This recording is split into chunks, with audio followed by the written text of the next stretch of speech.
Hello, ladies and gentlemen. It's me with the latest match news. We have just had our third round of group stage matches in the World Cup here in Qatar, and there were some interesting results, some surprises.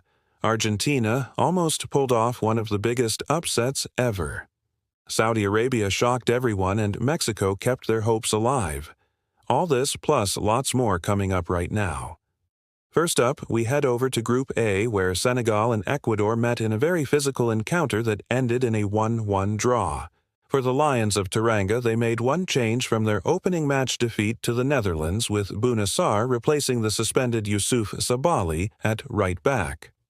As for Ecuador, they brought in Pervis Estupinan for the injured Lionel Campana, who was ruled out due to an adductor injury.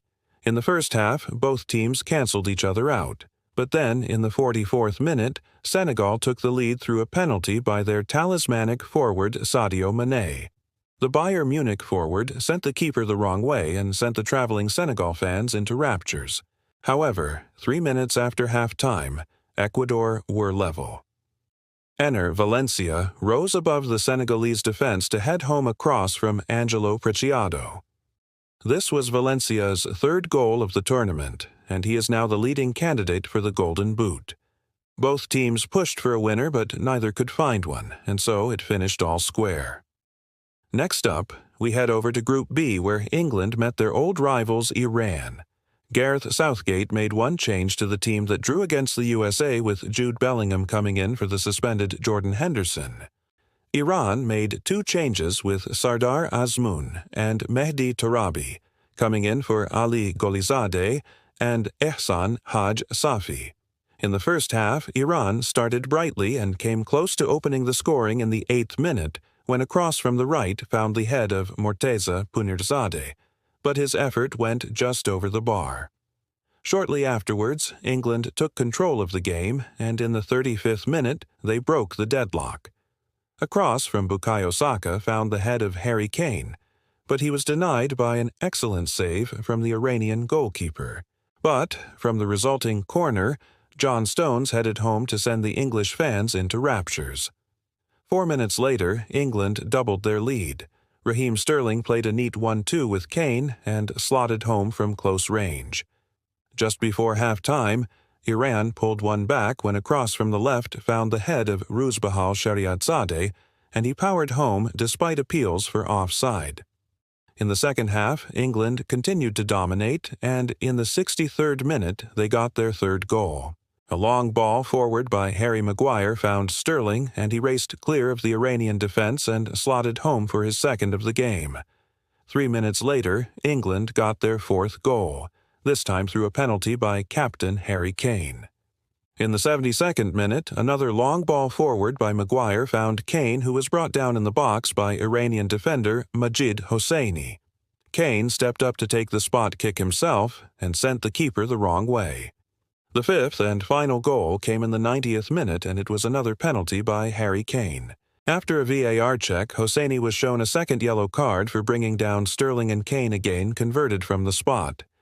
England won 6-2 and are now top of Group B. They face France next in what promises to be a mouth-watering encounter. Next up, we head over to Group C, where Australia and Tunisia locked horns in a very even encounter that finished in a 1-0 win to the Socceroos. For the Australians, they made one change from their opening match defeat to France, with midfielder Aaron Mouy coming in for Denny Jonro. As for Tunisia, they made two changes, with Montassar Talel and Elias Skiri coming in for the suspended Dylan Braun and the injured Hamza Rafia. In the first half, both teams cancelled each other out. But then, in the 54th minute, the Australians took the lead. A cross from the right found the head of Craig Goodwin, and his effort was saved by Tunisia goalkeeper Eamon Daman. But in trying to gather the ball, he dropped it, and the ball crossed the line. It was very close, but VAR confirmed that it was a goal. The Tunisians pushed hard for an equalizer, but the Australian defense held firm, and so Australia won 1-0 and picked up their first points of the tournament. Next up, we head over to Group D, where Denmark and France met in one of the most anticipated matches of the group stage. For Denmark, they made two changes from their opening match draw with the tune of Tunisia, with Christian Eriksen and Andreas Christensen coming in for the suspended Thomas Delaney and the injured Henrik Damsgaard. As for France, they made one change with Dayot Upamecano coming in for the injured William Saliba. In the first half, France started brightly, and in the 10th minute, they took the lead. A cross from the right found the head of Olivier Giroud, and he powered home his second goal of the tournament. 6 minutes later, the French doubled their lead. A quick counterattack saw Antoine Griezmann release Kylian Mbappé down the left, and he cut inside and curled home a superb effort into the far corner. Just before half-time, Denmark pulled one back. A cross from the right found the head of Andreas Christensen, and he powered home. In the second half, France continued to dominate, and in the 51st minute, they got their second goal. A quick counterattack saw Mbappé released through on goal, but Kasper Schmeichel saved his initial effort, but he couldn't keep hold of the ball, and Griezmann was there to pounce. In the 61st minute, Denmark pulled one back. A cross from the right found the head of Joachim Mæhle, and he nodded home. In the 76th minute, France got their fourth goal. A cross from the right found the head of Giroud, and he flicked it on to Mbappé, who slotted home his second of the game. The fifth and final goal came in the 86th minute, and it was a penalty by Mbappé. After a VAR check, Danish defender Simon Kjær was shown a red card for a foul inside the box, and Mbappé stepped up to take the spot kick himself and sent the keeper the wrong way. France won 4-2 and are now top of Group D. They face Poland next in what promises to be a fascinating encounter. Next up, we head over to Group E, where Spain and Germany met in what was a repeat of their 2014 World Cup semi-final. For Spain, they made two changes from their opening match defeat to Japan, with Pedri Koke coming in for Sergio Busquets and Carlos Soler. As for Germany, they made four changes with Leon Goretzka, Joshua Kimmich, Leroy Sane, and Niklas Füllkrug coming in for Thomas Müller, Ilkay Gundogan, Jamal Musiala, and Marius Wolf. In the first half, Germany started brightly, and in the 6th minute, they took the lead. A cross from the left found the head of Ilkay Gundogan, and he nodded home despite the attentions of two Spanish defenders. 8 minutes later, the Germans doubled their lead. A quick counterattack saw Serge Gnabry release Thomas Müller down the right, and he cut inside and curled home a superb effort into the far corner.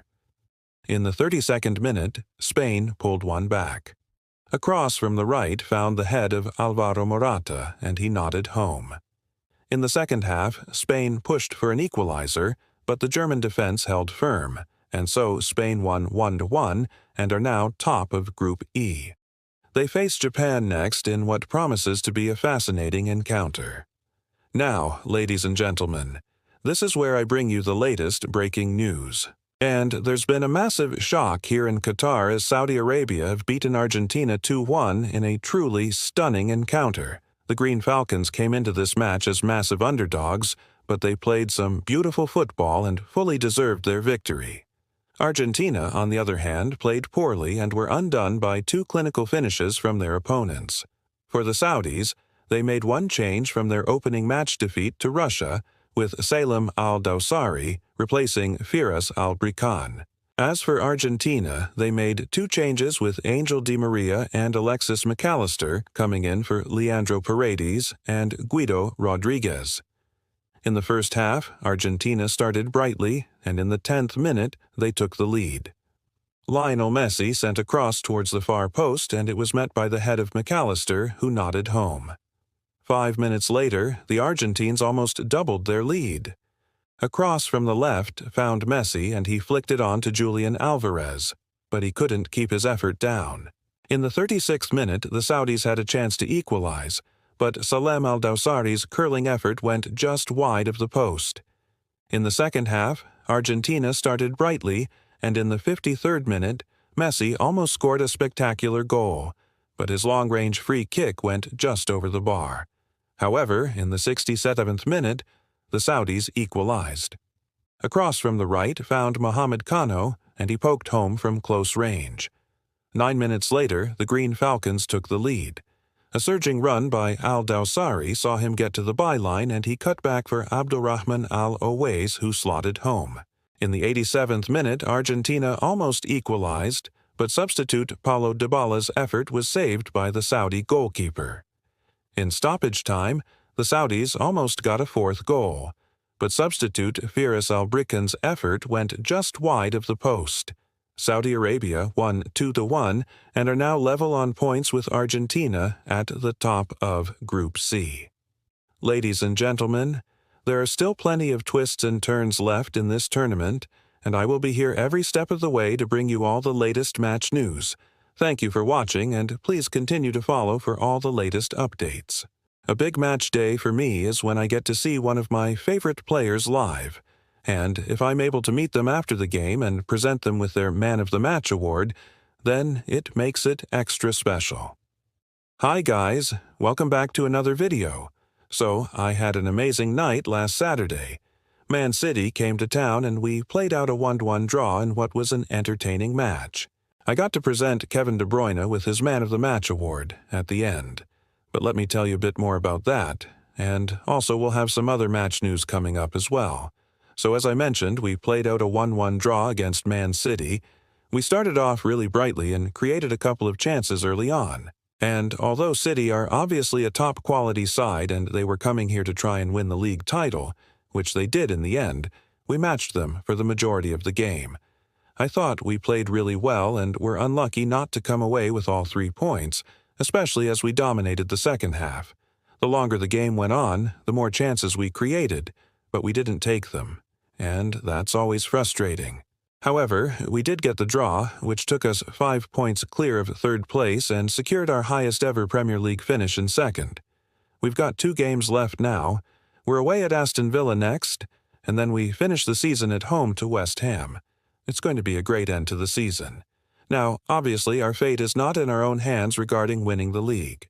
And even if we do win both of our remaining fixtures, we will have to hope that Arsenal slip up. They've got a tough game at home to Wolves this week, and then they finish the season away at Everton.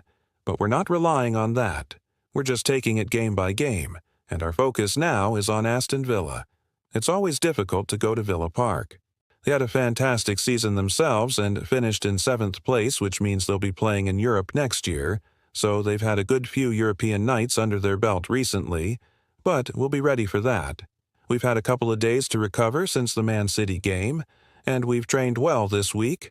We know it's going to be a tough challenge, but we're looking forward to it. I think we can take confidence from our previous result against them. We beat them 2-0 at home earlier in the season, and that was one of my favorite results of the season because we had to dig in and battle it out, and it was one of those nights where we didn't play particularly well, but we showed great character, great resilience, and we got the 3 points. Emery's team is very different to when we played them earlier in the season. They've got European football to think about as well, so they'll be a threat, but so are we. We're going there in good form, and hopefully we can get the 3 points and move 5 points clear of third place. Now, just before I talk about my Man of the Match presentation to Kevin, I just want to say a massive thank you to the club for allowing me to do these presentations. It's a real honor for me to be asked. I love doing it. And if you want to see more of these videos, please make sure you subscribe to this channel. So, on to the main event now, my Man of the Match, Kevin De Bruyne. As I mentioned, he was presented with the award by myself and some very surprised fans. Now, when I first found out that I was presenting the award, I was trying to think who from Man City I'd like to present with the award. And it had to be someone who played well during the game. But more importantly, it had to be someone who I could get my hands on at the end of the game, and someone who would be available for a quick photo opportunity. I had a short list in mind, but Kevin's name kept coming up. He's been fantastic throughout the season and is one of the best players in the league, and to be honest, he could have scored a hat-trick. He hit the bar twice in the first half and had a volley saved on the line just before half-time, but he eventually got the goal he deserved just before the hour mark. When he scored, I knew straight away I was going to present him with the award. Now, after the game, I made my way down the tunnel and there was Kevin making his way towards me. Now, I was buzzing. I couldn't believe I was actually going to get to speak to him. To be honest, I was a little bit nervous, but he was absolutely fine. He was very humble and was happy to accept the award. He thanked me for presenting it to him, and he said he enjoyed the game. We had a quick chat, and he said he was disappointed not to come away with the 3 points. And then he mentioned how proud he was of his team and how they'd got 91 points this season. I congratulated him and wished him all the best for the rest of the season, and he said he hoped we'd catch them next year. Then I presented him with the framed shirt, and he was over the moon with it. He said he was going to put it up on the wall at home. And then he was asked to pose for a couple of photos. He was absolutely fine and stayed around for a good 10 minutes taking pictures with fans and signing autographs. He was a true professional, and I couldn't have asked for anyone better to present the award to than him. Kevin De Bruyne has had an incredible season and has been a standout performer for Manchester City. His passing range is phenomenal, and he's probably the best passer in the world. He dictates play for Man City and pulls the strings in midfield. If you take him out of that team, they're not the same. He's got a rocket of a shot on him as well and scores screamers for fun. He's got 14 goals and 17 assists this season, and he's won the Premier League title 3 times and the FA Cup once since joining the club in 2015. A true world-class player. Now, before I wrap up today's video, I just wanted to mention the 2 prizes that we have still available on our website. One is the signed ball from our 2-1 win over West Ham, and the other is a signed shirt from our 2-0 win over Man United. Both prizes are listed on the website, and all you have to do to be in with a chance of winning is head over to the website and enter. The competitions will close soon, and we'll pick the winners at random. All the money raised will be going to the club's academy. And as you know, the academy is close to my heart, so please show your support. You'll be supporting a great cause. Right? I think that's it for this week's video. I hope you enjoyed it, and hopefully I'll see you at Villa Park on Saturday. If you haven't already, please make sure you subscribe to this channel and follow us on all social media platforms. Until next time, take care. Hello friends, welcome to the channel. Let's get into today's match news. Today we have 3 matches. The first match is between Mumbai Indians and Punjab Kings. This match will be played at Etihad Stadium in Mumbai. Mumbai Indians won the toss and elected to bowl first. In this match, Shikhar Dhawan of Punjab Kings got out in the very first ball of the match. He was replaced by Mayank Agarwal.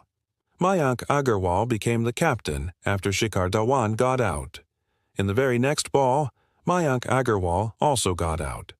Both openers got out in 2 consecutive balls. After that, Bhanuka Rajapaksa came to the pitch and he started hitting boundaries.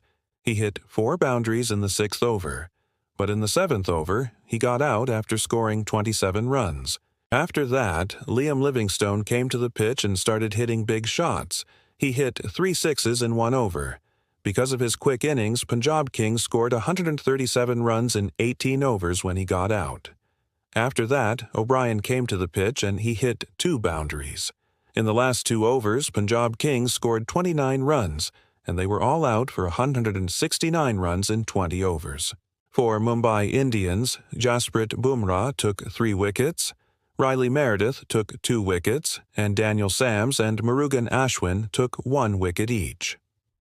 After the fall of the first wicket, Rohit Sharma and Ishan Kishan started playing cautiously. They kept losing wickets from the other end. At one point, Mumbai were 67 for 4 in the 10th over. Then Suryakumar Yadav came to the pitch and he started hitting boundaries.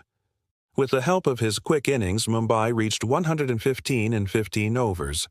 But in the 16th over, Suryakumar Yadav got out after scoring 43 runs. After that, Tim David came to the pitch and he hit 2 boundaries. Kieran Pollard was struggling to rotate the strike. In the 19th over, he got out after scoring only 1 run. In the last over, Tim David hit a boundary in 6. With that, Mumbai won the match by scoring 172 runs in 19.3 overs. Tim David was the man of the match for his quick innings. Now let's move to the second match, which was played between Kolkata Knight Riders and Rajasthan Royals. This match was played at MCA Stadium in Pune. Rajasthan Royals won the toss and they elected to bat first. In the very first over, Jos Buttler hit 2 boundaries and a 6. At the other end, Yashasvi Jaiswal was struggling to rotate the strike. In the fourth over, he got out after scoring only 14 runs. After that, Sanju Samson came to the pitch and he also got out in the same over. Then David Miller came to the pitch and he started hitting boundaries. Along with Butler, Rajasthan Royals scored 62 runs in the power play. After that, Uthappa came to the pitch and he hit 3 boundaries. He played a crucial role in increasing the run rate of Rajasthan. In the 15th over, Butler completed his half-century. Along with Uthappa, they added 66 runs to the scoreboard. In the 18th over, both of them got out. In the last 2 overs, Rajasthan Royals scored 36 runs, and they were all out for 174 runs in 20 overs. For Kolkata, Umesh Yadav and Pat Cummins took 2 wickets each, and Andre Russell and Sunil Narine took 1 wicket each. In reply, Kolkata lost their first wicket in the 3rd over.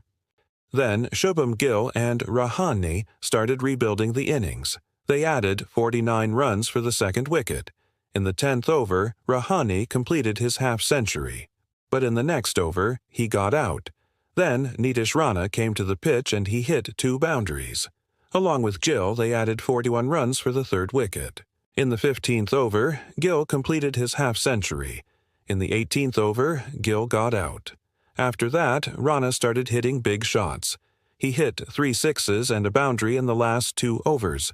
With the help of his quick innings, Kolkata won the match by scoring 175 runs in 19.1 overs. Shreyas Iyer was the man of the match for his brilliant innings. The last match was played between Chennai Super Kings and Lucknow Super Giants. This match was played at Brabourne Stadium in Mumbai. Chennai Super Kings won the toss and they elected to bat first. In the first over itself, Ruturaj Gaikwad got injured and he left the field. Devon Conway came in his place and started hitting boundaries.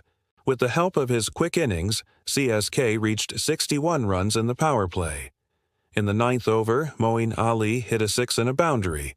In the 11th over, Rayudu completed his half-century. In the 14th over, Moeen Ali got out after scoring 26 runs. After that, Shivam Dube came to the pitch and he hit a 6. In the 16th over, Rayudu got out after scoring 54 runs. In the last 5 overs, CSK scored 60 runs, and they were all out for 218 runs in 20 overs. For Lucknow, Ravi Bishnoi took 4 wickets and Jason Holder took 3 wickets. In reply, Lucknow lost their first wicket in the 3rd over. Then Quinton de Kock and Manish Pandey started rebuilding the innings. They added 43 runs for the 2nd wicket. In the 10th over, de Kock completed his half-a-century, but in the next over he got out. After that, Ayush Badoni came to the pitch and he started hitting boundaries. Along with Pandey, they added 68 runs for the 3rd wicket. In the 17th over, Pandey got out. After that, Badoni kept hitting boundaries. He hit 4 boundaries in the last 3 overs. But it was not enough for Lucknow as they were all out for 189 runs in 20 overs. For Chennai, Dwayne Bravo took 3 wickets and Mukesh Chuteri and Rajat Patel took 2 wickets each. So these are the highlights of today's matches. Stay tuned for more updates. Thanks for watching. Hello friends, welcome back to your place for all the latest news. In today's video, we are going to talk about the big match between 2 rivals. Both teams will be looking to get the better of each other in this game. But before that, let us look at the team news. For Liverpool, James Milner is likely to miss out due to a slight knock he picked up in training. In his place, Harvey Elliott could start in the middle of the park. Apart from that, Jurgen Klopp has no fresh injury concerns. Mohamed Salah is expected to lead the line for the Reds despite reports claiming he is unhappy with his current contract at the club. Roberto Firmino is also pushing for a start after recovering from his own knock. As for Chelsea, Ben Chilwell and Callum Hudson-Odoi are out with long-term injuries, but Mateo Kovacic has recovered from his hamstring problem and is expected to start in the middle of the park. So we can see both teams have almost full-strength sides available for selection. Let's take a look at how both teams might line up for this encounter. Liverpool will be lining up in their traditional 4-3-3 formation. Alisson Becker will be in goal. The defense will comprise of Trent Alexander-Arnold, Joel Matip, Virgil van Dijk, and Andy Robertson. Fabinho will anchor the midfield with Harvey Elliott and Georginio Wijnaldum in support. Mohamed Salah and Sadio Mane will be wingers with Diogo Jota through the middle. Chelsea will be lining up in a 3-4-3 formation. Edouard Mendy will be in goal. The three-man defense will comprise of Antonio Rudiger, Andreas Christensen, and Thiago Silva. Reece James and Ben Chilwell will be wingbacks with N'Golo Kante and Mateo Kovacic in the middle. Mason Mount and Hakim Ziyech will be wingers with Romelu Lukaku through the middle. Now let's take a look at how the head-to-head stats are looking. Out of 59 matches played between these two teams, Liverpool has won 28 matches, 20 have been drawn, and 11 have gone Chelsea's way. When we look at the last 5 encounters, Liverpool has the upper hand with 3 wins and 2 draws. The last time these two teams met was in the Premier League on January. The match ended in a 2-2 draw with both teams coming from behind to earn a point each. Looking at the current form, Liverpool is in red-hot form, having won 6 of their last 7 games across all competitions. The only game they dropped points in was the Premier League clash against Manchester City, which ended in a 2-2 draw. They bounced back strongly from that result by thrashing Norwich 3-1 in their last league outing.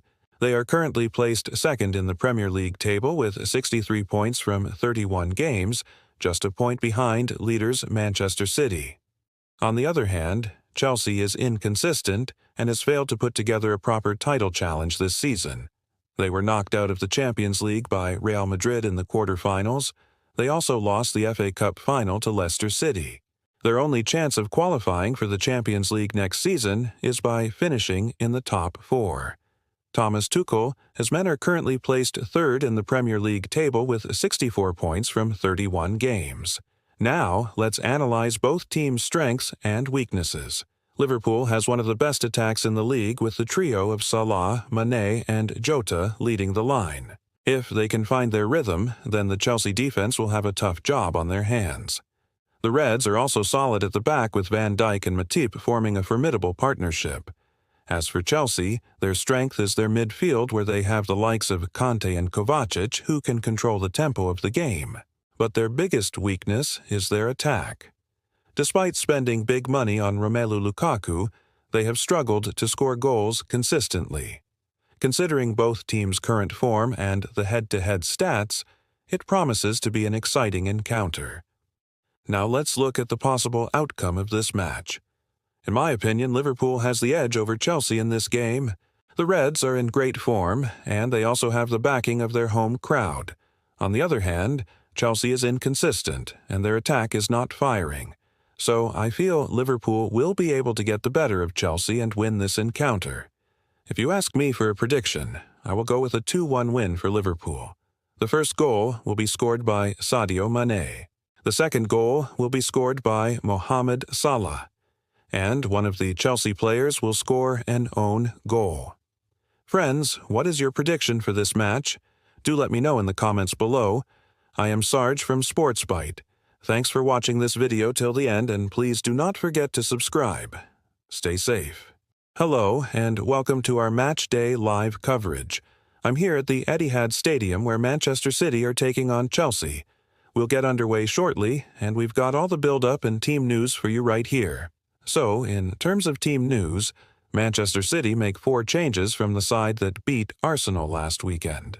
Stones, Ederson, De Bruyne, and Jesus all dropped to the bench with Diaz coming in at right back, Walker at left back, Alvarez partnering Haaland up front, and Foden starting in the number 10 role. As for Chelsea, they make 2 changes from their goalless draw against Liverpool at Anfield. Cucurella comes into the side at left back replacing Chilwell, and Broja leads the line in place of the injured Armando Broja. Right, let's get into the talking points from the Etihad. And the first one is over here. We've got a big decision from the PGMO, the Professional Game Match Officials Limited, as to whether or not there will be VAR. There was an issue with the system apparently at halftime during the Community Shield between Arsenal and Manchester City last weekend. And it looks like the system may not be working again today. And so if there is no VAR, this will be the first ever top-flight match at the Etihad Stadium without VAR. It has been used in every single match since its introduction back in 2018. But interestingly, even if there is no VAR, there will still be the semi-automated offside technology. So if a goal is scored, they can check for offside positions using that technology. But it won't be used for anything else such as checking for offsides in the build-up to a goal, checking for penalties, or checking for red cards. So a slightly watered-down version of VAR if there is no full VAR. Talking of which, the big talking point in the build-up to this game has been the form of Erling Haaland. The Norwegian striker is the Premier League's top scorer with 36 goals, but he has gone 5 games without finding the net. That is his longest goal drought for Manchester City, and there's a lot of pressure on him to end that run today. Now, Pep Guardiola has come out and said that he doesn't care if Haaland doesn't score today. He doesn't need to score to make an impact. And he's right. Haaland's all about making runs in behind, stretching the opposition back 4 and causing problems in different ways. It's not just about scoring goals. But nevertheless, Haaland will want to score today. He's a world-class striker, and he'll be looking to add to his tally. The big problem for Chelsea is how to contain him. They've got some tall, strong center-backs in the likes of Thiago Silva and Axel Disasi, but neither of them are particularly quick. And that could be a problem because if Haaland gets in behind, he's lethal. So Chelsea need to keep him quiet, and that will be the key to winning this game. But don't think that just dealing with Haaland is enough for Chelsea. They also have to worry about Kevin De Bruyne. The Belgian playmaker missed the midweek Champions League game against RB Leipzig through suspension, but he's back in the side today and he'll pose a huge threat. He likes to operate in the pockets of space between the lines, and if Chelsea allow him to dictate the tempo, then they'll be in trouble. So they need to get tight to him and stop him from playing. In the bigger picture, though, both of these sides have had a decent start to the season. Manchester City are currently second in the Premier League table, 3 points behind leaders Arsenal, and they've qualified for the quarter-finals of the Champions League, so things are going well for them. As for Chelsea, they're currently 4th, 3 points behind Newcastle United and ahead of Liverpool on goal difference. One negative for Chelsea, though, is that they've only won 1 away game all season.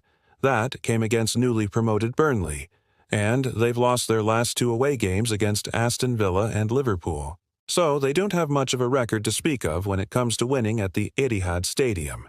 In fact, they haven't won here since April 2018.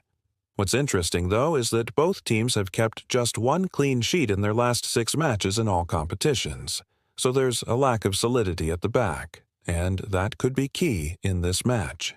If both teams are creating chances, then it should be an exciting encounter. Okay, we've got kickoff, Manchester City get us underway, and as I mentioned earlier, if there is no VAR today, it will be the first top-flight match at the Etihad without VAR since August 2018. The last time these two sides met here, though, there was VAR, and it was used to great effect. It was the 2021 Champions League final. And Raheem Sterling's goal stood after a VAR check despite replays showing him to be offside.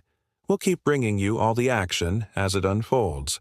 But if you want more, then do check out our coverage on our app and website.